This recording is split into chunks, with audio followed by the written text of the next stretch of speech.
ಎಲ್ಲರಿಗೂ ನಮಸ್ಕಾರ. ನಾನು ಡಾಕ್ಟರ್ ಜಿತೇಶ್, ನಿಸರ್ಗ ಹಾಸ್ಪಿಟಲ್ ಸಿರ್ಸಿ. ನಮ್ಮಲ್ಲಿ ತುಂಬ ಜಾಸ್ತಿ ಕಾಣುವಂಥ ಸಮಸ್ಯೆ ಏನು ಅಂತ ಕೇಳಿದರೆ ಸಕ್ಕರೆ ಕಾಯಿಲೆ ಸಮಸ್ಯೆ ಅಥವಾ ಡಯಾಬಿಟಿಸ್ ಮೆಲೈಟಿಸ್. ಪ್ರತಿಯೊಂದು ಮನೆಯಲ್ಲೂ ಅಟ್ಲೀಸ್ಟ್ ಒಂದು ಇಬ್ಬರಾದರೂ ಈ ಸಕ್ಕರೆ ಕಾಯಿಲೆ ಪ್ರಾಬ್ಲಮ್ ಇದ್ದವರು ಇದ್ದೇ ಇರ್ತಾರೆ. ಸೊ ಇಷ್ಟೆಲ್ಲ ಜಾಸ್ತಿ ಸಮಸ್ಯೆ ಇದ್ದರೂ ಕೂಡ ಈಗಲೂ ಸಕ್ಕರೆ ಕಾಯಿಲೆ ಇದ್ದವರಿಗೆ ಯಾವ ಥರ ಆಹಾರ ಫಾಲೋ ಮಾಡಬೇಕು ಅಂತರ ಬಗ್ಗೆ ತುಂಬ ಕನ್ಫ್ಯೂಷನ್ಸ್ ಇದೆ. ಅಂದರೆ ಕೆಲವರು ಗ್ರೈನ್ಸ್ ಕಂಪ್ಲೀಟ್ಲಿ ಬಿಡಬೇಕು ಅಂತ ಹೇಳ್ತಾರೆ, ಅಂದರೆ ಧಾನ್ಯಗಳು ಕಂಪ್ಲೀಟ್ಲಿ ಬಿಡಬೇಕು, ಯಾಕಂದರೆ ಧಾನ್ಯಗಳು ತಗೊಂಡಾಗಲೇ ಅದರಲ್ಲಿ ಜಾಸ್ತಿ ಗ್ಲೂಕೋಸ್ ಇರುತ್ತೆ ಅಂತ ನಮಗೆಲ್ಲರಿಗೂ ಗೊತ್ತು. ಸ್ವೀಟ್ಸ್ ಕಂಪ್ಲೀಟ್ಲಿ ಬಿಡಬೇಕು ಅಂತ ಹೇಳ್ತಾರೆ. ಆಹಾರದೊಟ್ಟಿಗೆ ಜಾಸ್ತಿ ನಾರಿನಂಶ ಇರುವಂಥ ಆಹಾರಗಳು ತಗೊಂಡ್ರೆ ಡಯಾಬಿಟಿಸ್ ಕಂಟ್ರೋಲ್ ಆಗುತ್ತೆ ಅಂತ ಹೇಳ್ತಾರೆ. ಸೊ ಈ ಥರ ಒಂದು ಮಿನಿಮಮ್ ನಾಲೆಜ್ ನಮಗೆಲ್ಲರಿಗೂ ಇದೆ. ಕೆಲವು ಸಲ ನೀವೇ ಅಬ್ಸರ್ವ್ ಮಾಡಿರ್ತೀರಾ, ಅಂದರೆ ನಾವು ಊಟ ಮಾಡುವಾಗ ಕೆಂಪಕ್ಕಿ ಅಥವಾ ಅನ್ಪಾಲಿಶ್ಡ್ ರೈಸ್ ಯೂಸ್ ಮಾಡಿದರೆ ನಮ್ಮ ಶುಗರ್ ಲೆವೆಲ್ ಏನಿದೆ ಅಷ್ಟೊಂದು ಜಾಸ್ತಿ ಆಗಲ್ಲ. ಅದೇ ಥರ ಬಾಯ್ಲ್ಡ್ ರೈಸ್ ಯೂಸ್ ಮಾಡಿದರೆ ವೈಟ್ ರೈಸ್ ತಿಂದರೆ ಎಷ್ಟು ಶುಗರ್ ಜಾಸ್ತಿ ಆಗುತ್ತೋ ಅಷ್ಟೆಲ್ಲ ಶುಗರ್ ಜಾಸ್ತಿ ಆಗಲ್ಲ. ನಾವು ರೋಟಿ ತಿಂದಾಗ ಅಂದರೆ ಜೋಳದ ಏನಾದರೂ ಐಟಮ್ಸ್ ತಿಂದರೆ ಅಥವಾ ಮಿಲ್ಲೆಟ್ಸ್ ಯೂಸ್ ಮಾಡಿದರೆ ನಮ್ಮ ಶುಗರ್ ಕಂಪ್ಯಾರಿಟಿವ್ಲಿ ಕಂಟ್ರೋಲ್ ಇರುತ್ತೆ ಅಂತ ನಮಗೆ ಗೊತ್ತು. ಸೊ ಇದರ ಒಟ್ಟಿಗೆ ನಾವು ಪೋರ್ಷನ್ ಕಂಟ್ರೋಲ್ ಮಾಡಲೇಬೇಕು. ಬಟ್ ಈಕ್ವಲ್ ಪೋರ್ಷನ್ ಎರಡು ಐಟಮ್ಸ್ ತಗೊಂಡಾಗ, ಅದು ಲೈಕ್ ಒಂದು ಮಿಲ್ಲೆಟ್ ಇರ್ಬೋದು ಅಥವಾ ಒಂದು ವೈಟ್ ರೈಸ್ ಇರ್ಬೋದು, ಅದು ತಗೊಂಡಾಗ ಅದು ತಿಂದ ಮೇಲೆ ಒಂದು 2 hours ಬಿಟ್ಟು ನಾವು ಶುಗರ್ ಚೆಕ್ ಮಾಡಿ ನೋಡುವಾಗ ನಮಗೆ ಗೊತ್ತಾಗುತ್ತೆ ಎರಡರಲ್ಲೂ ಒಂದು ಸ್ವಲ್ಪ ಡಿಫ್ರೆನ್ಸ್ ಇದೆ. ವೈಟ್ ರೈಸ್ ತಿಂದಾಗ ಶುಗರ್ ಜಾಸ್ತಿ ಆಗ್ತಾ ಇದೆ, ಬಾಯ್ಲ್ಡ್ ರೈಸ್ ತಿಂದಾಗ ಅಥವಾ ಮಿಲ್ಲೆಟ್ಸ್ ತಿಂದಾಗ ಶುಗರ್ ಕಮ್ಮಿ ಇದೆ. ಸೊ ಇದರದ್ದು ಮುಖ್ಯ ಕಾರಣ ಏನು? ಸೊ ನಮ್ಮ ಸ್ಟಾರ್ಚ್, ಈ ಥರ ಧಾನ್ಯಗಳಲ್ಲೆಲ್ಲ ಇರುವಂಥ ಮೇನ್ ಕಂಟೆಂಟ್ ಅಂದರೆ ಸ್ಟಾರ್ಚ್ ಅಂತ ಹೇಳ್ತೀವಿ. ಸ್ಟಾರ್ಚ್ ಅಂದರೆ ಇಟ್ಸ್ ಅ ಕಾಂಪ್ಲೆಕ್ಸ್ ಕಾರ್ಬೋಹೈಡ್ರೇಟ್, ಅಂದರೆ ತುಂಬ ಗ್ಲೂಕೋಸ್ ಮಾಲಿಕ್ಯೂಲ್ಸ್ ಸೇರಿ ಒಂದು ಸ್ಟಾರ್ಚ್ ಆಗುತ್ತೆ. ಸೊ ಅದೇ ಥರ ಸ್ಟಾರ್ಚಿಂದ ಈ ಮೇನ್ಲಿ ನಮ್ಮ ಈ ಧಾನ್ಯಗಳಲ್ಲಿ ಇರುವಂಥ ಮೇನ್ ಕ್ಯಾಲರಿ ಏನಂದರೆ ಅದು ಸ್ಟಾರ್ಚಿಂದ ಡೆವಲಪ್ ಆಗುವಂಥ ಕ್ಯಾಲರಿ. ಸೊ ಈ ಸ್ಟಾರ್ಚಲ್ಲಿ ಕೂಡ ಡಿಫ್ರೆಂಟ್ ಟೈಪ್ಸ್ ಇದೆ. ಸೊ ಸ್ಟಾರ್ಚಲ್ಲಿ ಅಮೈಲೋಸ್ ಅಂತ ಇರುತ್ತೆ, ಅದೇ ಥರ ಅಮೈಲೋಪೆಕ್ಟಿನ್ ಅಂತ ಇರುತ್ತೆ. ಸೊ ಪ್ರತಿ ಆಹಾರದಲ್ಲಿ ಕೂಡ ಎಷ್ಟು ಅಮೈಲೋಸ್ ಇದೆ ಮತ್ತು ಎಷ್ಟು ಅಮೈಲೋಪೆಕ್ಟಿನ್ ಇದೆ ಅದರ ಮೇಲೆ ಆ ಶುಗರ್ ಡಿಪೆಂಡ್ ಆಗಿರುತ್ತೆ. ಸೊ ಅಮೈಲೋಸ್ ಜಾಸ್ತಿ ಇರುವಂಥ ಆಹಾರ ತಗೊಂಡಾಗ ನಿಮಗೆ ಶುಗರ್ ಒಮ್ಮೆಲೆ ಜಾಸ್ತಿ ಆಗಬೇಕು ಅಂತಿಲ್ಲ. At the same time amylopectin ಜಾಸ್ತಿ ಇರುವಂಥ ಆಹಾರಗಳು ಸೇವಿಸಿದಾಗ ನಮ್ಮ ಶುಗರ್ ಏನಿದೆ ಅದು ಇಮ್ಮಿಡಿಯೇಟ್ಲಿ ಶೂಟ್ ಆಗುವಂಥ ಸಾಧ್ಯತೆ ಇದೆ. ಸೊ ನಾನು ಈ ವಿಡಿಯೋದಲ್ಲಿ ಅಮೈಲೋಸ್ ಇರುವಂಥ ಆಹಾರಗಳನ್ನು ನಾವು ಹೇಗೆ ಚೂಸ್ ಮಾಡಬೇಕು, ಅಂದರೆ ಯಾವ ಆಹಾರದಲ್ಲಿ ಅಮೈಲೋಸ್ ಜಾಸ್ತಿ ಇರುತ್ತೆ, ಯಾವುದಲ್ಲಿ ಅಮೈಲೋಪೆಕ್ಟಿನ್ ಜಾಸ್ತಿ ಇರುತ್ತೆ. ಸೊ ನಾವು ಈವನ್ ಅಮೈಲೋಪೆಕ್ಟಿನ್ ಇರುವಂಥ ಆಹಾರ ಅಥವಾ ಅಮೈಲೋಸ್ ಇರುವಂಥ ಆಹಾರ ಜಾಸ್ತಿ ಸೇವಿಸಿದ್ರೂ ಕೂಡ ಯಾವ ಥರ ಕುಕಿಂಗ್ ಮೆಥಡ್ಸನ್ನು ನಾವು ಫಾಲೋ ಮಾಡಿದರೆ ನಮ್ಮ ಶುಗರನ್ನು ಕಂಪ್ಲೀಟ್ಲಿ ಹತೋಟಿಗೆ ಇಟ್ಕೋಬಹುದು ಅಂತ ನಿಮ್ಮೊಟ್ಟಿಗೆ ಶೇರ್ ಮಾಡ್ತೇನೆ. ಈಗ ಅಮೈಲೋಸ್ ಮತ್ತು ಅಮೈಲೋಪೆಕ್ಟಿನ್ದು ಸ್ಟ್ರಕ್ಚರ್ಸ್ ನಾವು ಅಬ್ಸರ್ವ್ ಮಾಡಿದರೆ, ಈ ಅಮೈಲೋಸ್ ಏನಿದೆ ಅದರದ್ದು ಲೀನಿಯರ್ ಸ್ಟ್ರಕ್ಚರ್ ಇರುತ್ತೆ, ಅಂದರೆ ಸ್ಟ್ರೈಟ್ ಲೈನಲ್ಲಿ ಇರುತ್ತೆ. ಅದರಲ್ಲಿ ತುಂಬ ಟೈಟ್ ಆಗಿ ಗ್ಲೂಕೋಸ್ ಮಾಲಿಕ್ಯೂಲ್ಸ್ ಪ್ಯಾಕ್ ಮಾಡಿರ್ತಾರೆ. ಸೊ ಹಾಗಾಗಿ ಏನಾಗುತ್ತೆ, ಅದು ಡೈಜೆಸ್ಟ್ ಆಗಲಿಕ್ಕೆ ಕಂಪ್ಯಾರಿಟಿವ್ಲಿ ಜಾಸ್ತಿ ಟೈಮ್ ಬೇಕಾಗುತ್ತೆ. ನಮ್ಮ ಡೈಜೆಸ್ಟಿವ್ ಜ್ಯೂಸಸ್ ಅದರ ಮೇಲೆ ಆ್ಯಕ್ಟ್ ಆಗಿ ಅದು ಡೈಜೆಸ್ಟ್ ಆಗಿ ಗ್ಲೂಕೋಸ್ ರಿಲೀಸ್ ಆಗಲಿಕ್ಕೆ ಏನಾಗುತ್ತೆ, ಟೈಮ್ ಬೇಕಾಗುತ್ತೆ. ಸೊ ಹಾಗಾಗಿ ರಕ್ತಕ್ಕೆ ಗ್ಲೂಕೋಸ್ ಬಿಡುಗಡೆ ಆಗೋದು ಮತ್ತು ನಮ್ಮ ಡೈಜೆಷನ್ ಆಗೋದು ಕೂಡ ಸ್ಲೋ ಆಗುತ್ತೆ. ಸೊ ಈ ಥರ ಆಹಾರಗಳು ನಾವು ಸೇವಿಸಿದಾಗ ಏನಾಗುತ್ತೆ, ನಮ್ಮ ಪೋಸ್ಟ್ ಪ್ರ್ಯಾಂಟಿಲ್ ಶುಗರ್ ಅಷ್ಟೊಂದು ಬೇಗ ಜಾಸ್ತಿ ಆಗೋದಿಲ್ಲ. ಅದೇ ಥರ ಅಮೈಲೋಪೆಕ್ಟಿನ್ ನೋಡಿದ್ರೆ ಏನಾಗುತ್ತೆ, ಇದು ತುಂಬ ಬ್ರಾಂಚಸ್ ಇರುವಂಥ ಒಂದು ಸ್ಟಾರ್ಚ್ ಅಂತ ನಾವು ಹೇಳ್ಬೋದು. ತುಂಬ ಬ್ರಾಂಚಸ್ ಇರುತ್ತೆ. ಸೊ ಹಾಗಾಗಿ ಅದರದ್ದು ಏರಿಯಾ ಜಾಸ್ತಿ ಆಗುತ್ತೆ and at the same time ನಮ್ಮ ಡೈಜೆಸ್ಟಿವ್ ಎನ್ಸೈಮ್ ಅದರ ಮೇಲೆ ಬೇಗ ಆ್ಯಕ್ಟ್ ಮಾಡುತ್ತೆ, ಬೇಗ ಅದನ್ನು ಡೈಜೆಸ್ಟ್ ಮಾಡುತ್ತೆ. ಸಡನ್ ಆಗಿ ನಮ್ಮ ಶುಗರ್ ಲೆವೆಲ್ ಜಾಸ್ತಿ ಆಗುವಂಥ ಸಾಧ್ಯತೆ ಕೂಡ ಇದೆ. ಸೊ ನಾವು ತಗೊಳ್ಳುವಂಥ ಆಹಾರಗಳು, ಈವನ್ ಡಯಾಬಿಟಿಸ್ ಇದ್ದವರಾದ್ರೆ ನಾವು ತಗೊಳ್ಳುವಂಥ ಆಹಾರಗಳು ಹೇಗಿರಬೇಕು, ಅಮೈಲೋಸ್ ಜಾಸ್ತಿ ಇರುವಂಥ ಆಹಾರಗಳನ್ನು ನಾವು ಸೇವಿಸಿದರೆ ನಮ್ಮ ಶುಗರ್ ಏನಿದೆ ಅದು ಕಂಪ್ಯಾರಿಟಿವ್ಲಿ ಕಂಟ್ರೋಲ್ ಮಾಡಲಿಕ್ಕೆ ಆಗುತ್ತೆ. ನಾನು ಎಷ್ಟೋ ವೀಡಿಯೋಸಲ್ಲಿ ಹೇಳಿದ್ದೇನೆ, ನಾವು ಐಟಮ್ಸ್ ಚೂಸ್ ಮಾಡಲಿಕ್ಕೆ ಸ್ವಲ್ಪ ನಾವು ಸೆಲೆಕ್ಟಿವ್ ಆಗಿ ಒಳ್ಳೆ ಅಮೈಲೋಸ್ ಜಾಸ್ತಿ ಇರುವಂಥ ಆಹಾರ ತಗೊಂಡ್ರೂ ಕೂಡ portion control is very important. ನಾವು ಎಷ್ಟು ಕ್ವಾಂಟಿಟಿ ತಿಂತೀವಿ ಅಂತದ್ದು ತುಂಬ ಇಂಪಾರ್ಟೆಂಟ್. ನಾವು ಕರೆಕ್ಟಾಗಿರುವಂಥದ್ದು ಕ್ವಾಂಟಿಟಿ ರೆಗ್ಯುಲರ್ಲಿ ಸೇವಿಸ್ತಾ ಇದ್ದರೆ, ಕಂಟ್ರೋಲ್ಡ್ ಆಗಿ ಮಿತವಾಗಿ ನಾವು ಸೇವಿಸ್ತಾ ಇದ್ದರೆ ನಮ್ಮ ಶುಗರ್ ಚೆನ್ನಾಗಿ ಕಂಟ್ರೋಲ್ ಮಾಡಲಿಕ್ಕೆ ಆಗುತ್ತೆ. ಅದರಲ್ಲಿ ಕೂಡ ನಾವು ಅಮೈಲೋಸ್ ರಿಚ್ ಆಗಿರುವಂಥ ಆಹಾರಗಳು ತಗೊಂಡ್ರೆ ಏನಾಗುತ್ತೆ, ನಮ್ಮ ಶುಗರ್ ತುಂಬ ಚೆನ್ನಾಗಿ ಕಂಟ್ರೋಲ್ ಮಾಡಲಿಕ್ಕೆ ಆಗುತ್ತೆ. ಡಯಾಬಿಟಿಸ್ ಇದ್ರೂ ಕೂಡ ಯಾವಾಗಲೂ ನಿಮ್ಮ ಪೋಸ್ಟ್ ಪ್ರ್ಯಾಂಟಿಲ್ ಶುಗರ್ ಏನಿದೆ ಲೆಸ್ ದ್ಯಾನ್ 160 ನಮಗೆ ಈಸಿಯಾಗಿ ಮೇಂಟೈನ್ ಮಾಡಲಿಕ್ಕಾಗುತ್ತೆ. ಸೊ ಯೂಶಲಿ ನಮ್ಮ ಬಾಡಿಯಲ್ಲಿ ಇರುವಂಥ ಡೈಜೆಸ್ಟಿವ್ ಸಿಸ್ಟಮ್ ಹೇಗಿರುತ್ತೆ, ನಾವು ಏನಾದರೂ ಒಂದು ಆಹಾರ ತಗೊಂಡ್ರೆ, ಎಸ್ಪೆಷಲಿ ನಾವು ತಗೊಳ್ಳುವಂಥ ಆಹಾರದಲ್ಲೆಲ್ಲ ಈ ಕಾರ್ಬೋಹೈಡ್ರೇಟ್ ಕಂಟೆಂಟ್ ಏನಿದೆ ಅದು ಕಂಪ್ಯಾರಿಟಿವ್ಲಿ ಜಾಸ್ತಿ ಇರುತ್ತೆ. ನಾವು ಬೆಳಿಗ್ಗೆ ತಿನ್ನುವಂಥ ಇಡ್ಲಿ ಆಗ್ಬೋದು, ದೋಸೆ ಆಗ್ಬೋದು, ಉಪ್ಪಿಟ್ಟು ಆಗ್ಬೋದು. ಸೊ ಯೂಶಲಿ ನಾವು ಧಾನ್ಯಗಳಿರುವಂಥ ಆಹಾರಗಳು ನಾವು ಜಾಸ್ತಿ ಸೇವಿಸ್ತೀವಿ. ಸೊ ಇದು ತಗೊಂಡಾಗ ಏನಾಗುತ್ತೆ, ಅದು ಇಮಿಡಿಯೇಟ್ಲಿ ಡೈಜೆಸ್ಟ್ ಆಗುತ್ತೆ. ಡೈಜೆಸ್ಟ್ ಆದಮೇಲೆ ನಮ್ಮ ರಕ್ತಕ್ಕೆ ಗ್ಲೂಕೋಸ್ ಬಿಡುಗಡೆ ಆಗುತ್ತೆ. ಸೊ ಬೇಗ ಡೈಜೆಸ್ಟ್ ಆಗುವಂಥ ಆಹಾರ ಆದರೆ ಏನಾಗುತ್ತೆ, ಜಾಸ್ತಿ ಗ್ಲೂಕೋಸ್ ಒಮ್ಮೆಲೆ ರಕ್ತಕ್ಕೆ ಬಿಡುಗಡೆ ಆಗುತ್ತೆ. ಸೊ ಜಾಸ್ತಿ ಗ್ಲೂಕೋಸ್ ಒಮ್ಮೆಲೆ ರಕ್ತಕ್ಕೆ ಬಿಡುಗಡೆ ಆದರೆ ಏನಾಗುತ್ತೆ, ಅಷ್ಟು glucose at that point of time, ಆ ಟೈಮಲ್ಲಿ ರಕ್ತದಲ್ಲಿ ಅಷ್ಟೊಂದು ಗ್ಲೂಕೋಸ್ ಇರಬಾರ್ದು.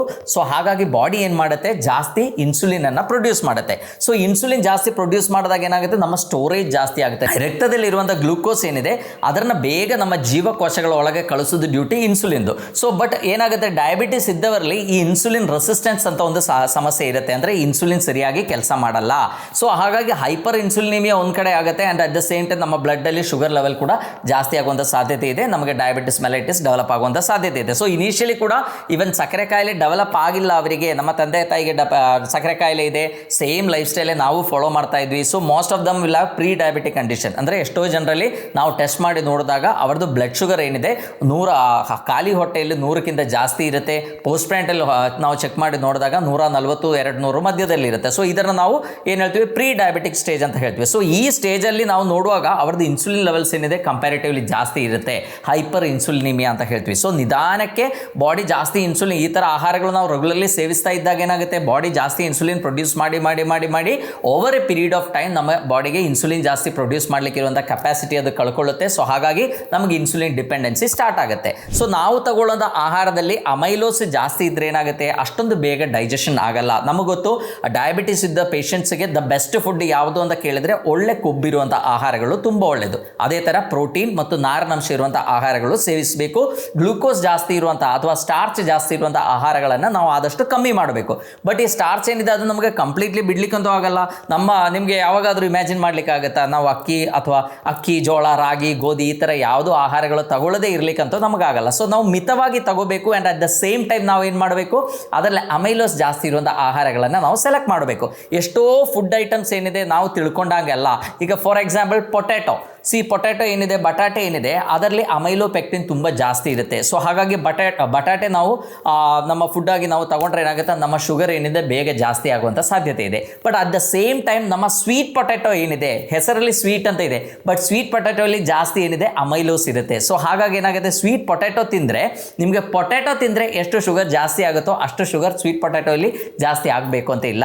ಸೊ ಅದೇ ಥರನೇ ನಮ್ಮ ಬಾಯ್ಲ್ಡ್ ರೈಸ್ ಇರ್ಬೋದು ಅಥವಾ ರೆಡ್ ರೈಸ್, ಅನ್ಪಾಲಿಶ್ಡ್ ರೈಸ್ಗಳೇನಿದೆ ಅದರಲ್ಲಿ ಕಂಪ್ಯಾರಿಟಿವ್ಲಿ ಈ ಅಮೈಲೋಸ್ ಕಂಟೆಂಟ್ ಏನಿದೆ ಅದು ಜಾಸ್ತಿ ಇರುತ್ತೆ. ಸೊ ಹಾಗಾಗಿ ಅದು ಡೈಜೆಸ್ಟ್ ಆಗಿ ಸಡನ್ ಆಗಿ ನಿಮ್ಮ ಬ್ಲಡ್ ಶುಗರ್ ಜಾಸ್ತಿ ಆಗಬೇಕು ಅಂತಿಲ್ಲ.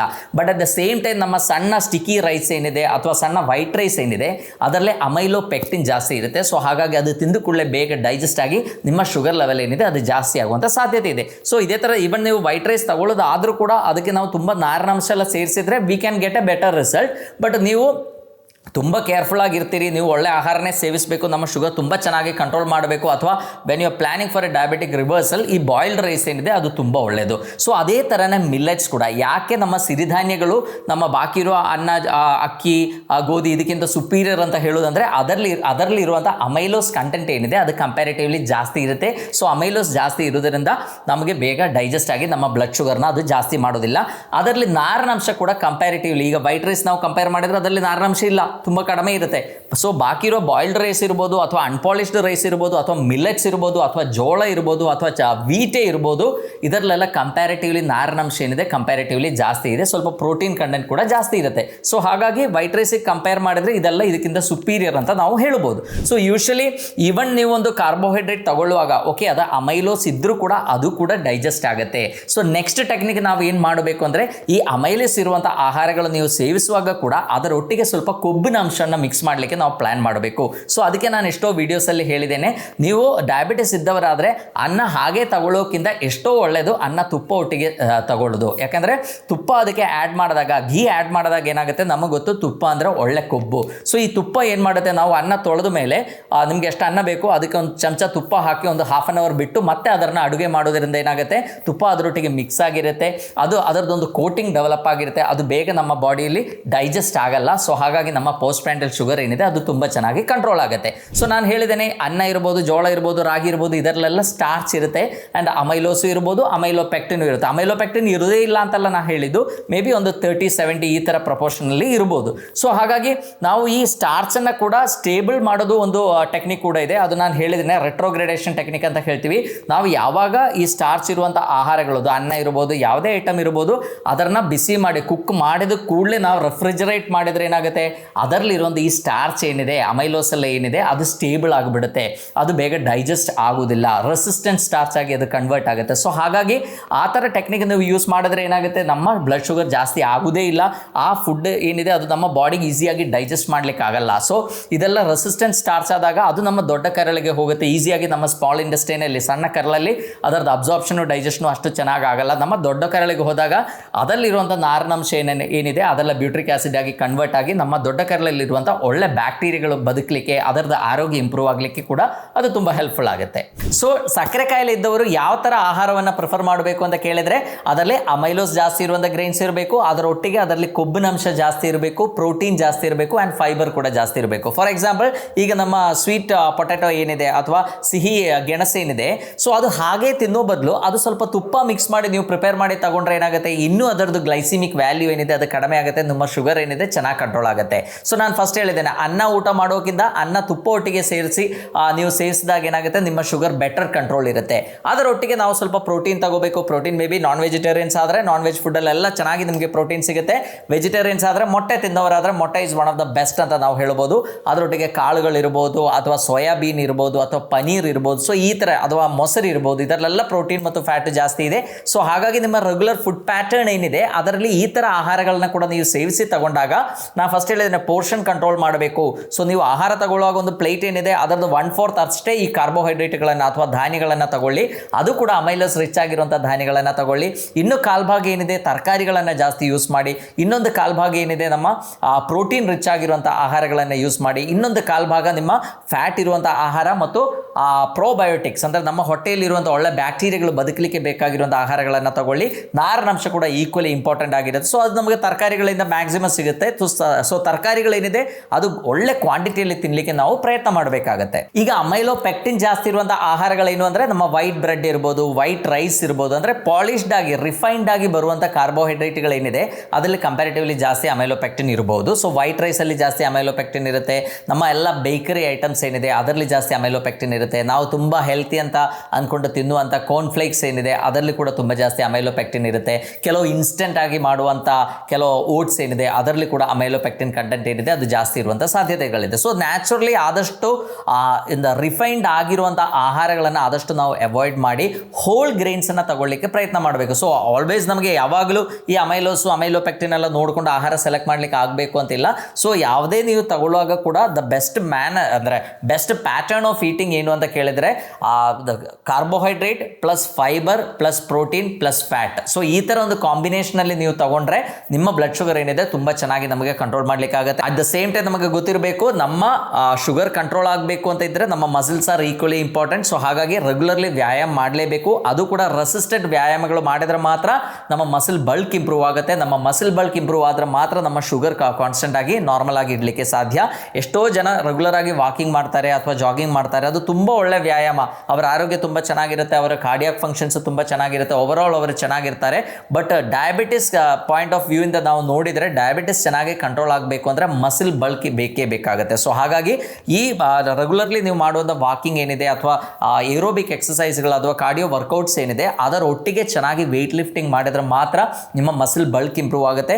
ಮಸಲ್ಸ್ ಎಷ್ಟು ಜಾಸ್ತಿ ಆಗುತ್ತೋ ಅಷ್ಟು ನಿಮ್ಮ ಶುಗರ್ ರಕ್ತದಲ್ಲಿ ನಮ್ಮ ಶುಗರ್ ಏನಿದೆ ಅದನ್ನು ಕಂಟ್ರೋಲ್ ಮಾಡಲಿಕ್ಕಾಗುತ್ತೆ. ಈಸಿಯಾಗಿ ನೀವು ಎಕ್ಸಸೈಸ್ ಮಾಡಿದಾಗ ಏನಾಗುತ್ತೆ, ನಮ್ಮ ಮಸಲ್ ಬಲ್ಕ್ ಜಾಸ್ತಿ ಇದ್ದಿದ್ದಕ್ಕೆ ಸ್ವಲ್ಪ ನೀವು ಜಾಸ್ತಿ ತಿಂದರೂ ಕೂಡ ನಿಮ್ಮ ಶುಗರ್ ಏನಿದೆ ಅದು ಚೆನ್ನಾಗಿ ಕಂಟ್ರೋಲ್ ಮಾಡಲಿಕ್ಕಾಗುತ್ತೆ. ಸೊ ನಿಮ್ಮ ಆಹಾರಗಳ ಮೇಲೆ ನೀವು ಚೆನ್ನಾಗಿ ಕಾನ್ಸಂಟ್ರೇಟ್ ಮಾಡಿ, ಚೆನ್ನಾಗಿ ತರಕಾರಿಗಳು ಜಾಸ್ತಿ ತಿಂದಾಗ ನಮ್ಮ ಬಾಡಿಗೆ ಬೇಕಾಗಿರುವಂಥ ಎಷ್ಟೋ ಆ್ಯಂಟಿ ಆಕ್ಸಿಡೆಂಟ್ಸ್ ಕೂಡ ತುಂಬ ಚೆನ್ನಾಗಿ ಸಿಗುತ್ತೆ. ಸೊ ಹಾಗಾಗಿ ಓವರಾಲ್ ನಮ್ಮ ಆರೋಗ್ಯ ಚೆನ್ನಾಗಿರಬೇಕು. ಡಯಾಬಿಟಿಸ್ ಇದ್ದರೂ ಕೂಡ ಯಾವುದೇ ಥರದ್ದು ಸೈಡ್ ಎಫೆಕ್ಟ್ಸ್ ಇಲ್ಲದೆ, ಇನ್ಸುಲಿನ್ ಡಿಪೆಂಡೆನ್ಸಿ ಇಲ್ಲದೆ ಆದಷ್ಟು ಮಿನಿಮಮ್ ಮೆಡಿಸಿನಲ್ಲಿ ಇರಬೇಕು ಅಂದರೆ ಆಹಾರ ಇಸ್ ವೆರಿ ಇಂಪಾರ್ಟೆಂಟ್. ಸೊ ನಿಮ್ಮ ಆಹಾರ ಸೆಲೆಕ್ಟ್ ಮಾಡುವಾಗ ನೀವು ನೋಡಬೇಕಾಗಿದ್ದು ವಿಷಯಗಳು ಇದು. ನೀವು ತಗೊಳ್ಳುವಂಥ ಧಾನ್ಯಗಳೇನಿದೆ ಅದರಲ್ಲಿ ಮೇನ್ಲಿ ಅಮೈಲೋಸ್ ಜಾಸ್ತಿ ಇರುವಂಥ ಆಹಾರಗಳು ಇರಬೇಕು. ಅದೇ ಥರ ಅಮೈಲೋ ಪೆಕ್ಟಿನ್ ಕಡಿಮೆ ಇರುವಂಥ ಆಹಾರ ಇರಬೇಕು. ಡಯಾಬಿಟಿಸ್ ಇದ್ದವರಾದರೆ ಇದರ ಒಟ್ಟಿಗೆ ಧಾನ್ಯಗಳೊಟ್ಟಿಗೆ ಯಾವಾಗಲೂ ಒಳ್ಳೆ ಕೊಬ್ಬಿರುವಂಥ ಆಹಾರ, ಅದು ನಟ್ಸ್ ಇರ್ಬೋದು, ಸೀಡ್ಸ್ ಇರ್ಬೋದು, ತುಪ್ಪ ಇರ್ಬೋದು, ಮೊಸರು ಇರ್ಬೋದು, ಈ ಥರ ಯಾವುದೇ ಬಟರ್ ಇರ್ಬೋದು, ಇದನ್ನು ಸೇರಿಸಿ ತಗೊಂಡಾಗ ನಮ್ಮ ಗ್ಲೈಸಿಮಿಕ್ ವ್ಯಾಲ್ಯೂ ಅದರದ್ದು ಕಡಿಮೆ ಮಾಡಲಿಕ್ಕಾಗುತ್ತೆ. ಅದೇ ಥರ ಸ್ಟಾರ್ಚ್ ಇರುವಂಥ ಆಹಾರಕ್ಕೆ ಜಾಸ್ತಿ ನಾರಿನಂಶ ಮಿಕ್ಸ್ ಮಾಡಿದಾಗ ಕೂಡ ಅದರದ್ದು ಗ್ಲೈಸಿಮಿಕ್ ವ್ಯಾಲ್ಯೂ ನಮಗೆ ಕಡಿಮೆ ಮಾಡಲಿಕ್ಕಾಗುತ್ತೆ. ಅದರೊಟ್ಟಿಗೆ ಚೆನ್ನಾಗಿ ತರಕಾರಿಗಳು ಮತ್ತು ಒಳ್ಳೆ ಆ್ಯಂಟಿ ಆಕ್ಸಿಡೆಂಟ್ಸ್ ಇರುವಂಥ ಹಣ್ಣುಗಳು ಕೂಡ ತಿಂದಾಗ ಏನಾಗುತ್ತೆ, ಈವನ್ ಡಯಾಬಿಟಿಸ್ಗೆ ನಾವೊಂದು ಬೂನ್ ಅಂತ ಅನ್ಕೋಬೋದು. ಅಂದರೆ ಡಯಾಬಿಟಿಸ್ ಇದ್ದರೆ ನಾವು ಕರೆಕ್ಟಾಗಿರುವಂಥ ಇದೇ ಥರ ಒಂದು ಆಹಾರ ಕ್ರಮ ಫಾಲೋ ಮಾಡಿದಾಗ ಮುಂದೆ ಬರಲಿಕ್ಕಿರುವಂಥ ಎಷ್ಟೋ ಕಾಯಿಲೆಗಳನ್ನು ನಮಗೆ ಕಂಪ್ಲೀಟ್ಲಿ ತಡೆಗಟ್ಟಲಿಕ್ಕಾಗುತ್ತೆ. ಸೊ ಎಲ್ಲರೂ ನಿಮ್ಮ ಆಹಾರ ಸೆಲೆಕ್ಟ್ ಮಾಡುವಾಗ ಆದಷ್ಟು ಹೋಲ್ ಗ್ರೇನನ್ನು ಸೆಲೆಕ್ಟ್ ಮಾಡ್ಕೊಳ್ಳಿ. ಅದೇ ಥರ ಅಮೈಲೋಸ್ ರಿಚ್ ಆಗಿರುವಂಥ ಆಹಾರಗಳನ್ನು ಪ್ರಿಫರ್ ಮಾಡಿ. ಬಟ್ ಯಾವುದೇ ತಗೊಂಡ್ರೂ ಕೂಡ ನಿಮ್ಮ ಪೋರ್ಷನ್ ಏನಿದೆ ಅದು ನೀವು ಸ್ಟ್ರಿಕ್ಟ್ಲಿ ಕಂಟ್ರೋಲ್ ಮಾಡಬೇಕು ಅಂತ ಹೇಳ್ತಾ ಎಲ್ಲರಿಗೂ ಧನ್ಯವಾದ.